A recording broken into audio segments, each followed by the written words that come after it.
Hey everybody, so last night I saw The Peanut Butter Falcon, directed by Tyler Nilson and Mike Schwartz, starring Shia LaBeouf, Dakota Johnson, Zach Gottison, John Hawkes, Bruce Dern, and Tom Hayden Church.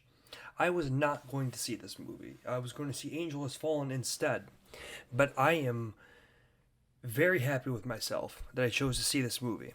This really is a great movie, in my opinion. The entire thing is charming as all hell, and it is incredibly, incredibly sweet.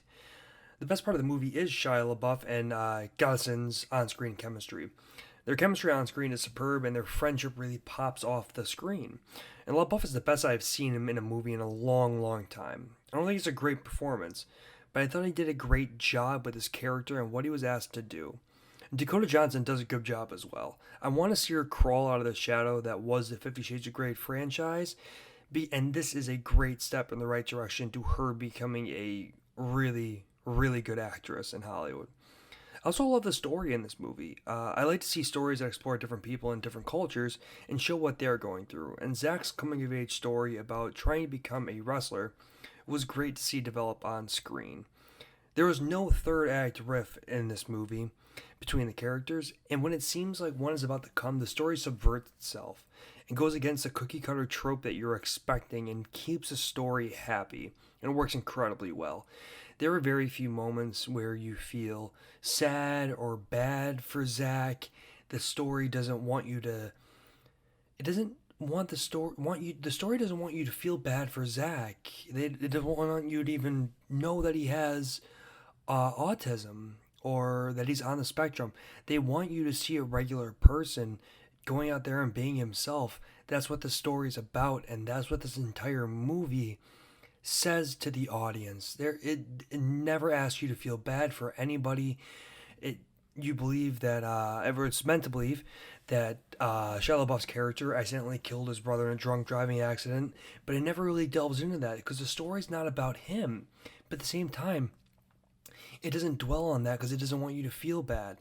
Dakota Johnson reveals that her husband died, and the story doesn't dwell on that either. The story never takes time to make you feel bad as an audience member. It wants you to feel the way these characters do and enjoy the amount of fun that they're having on screen.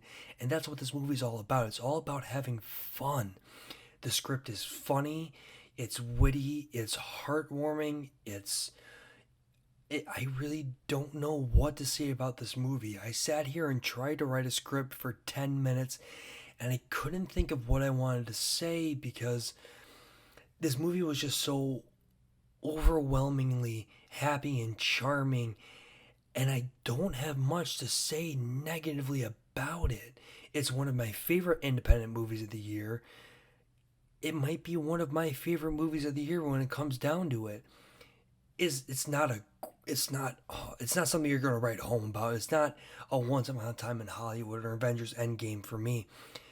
But this movie really stands out to me, and it really shows that cinema can be anything you want it to be in it, and that you can tell stories about any person from walk of life that you want to tell.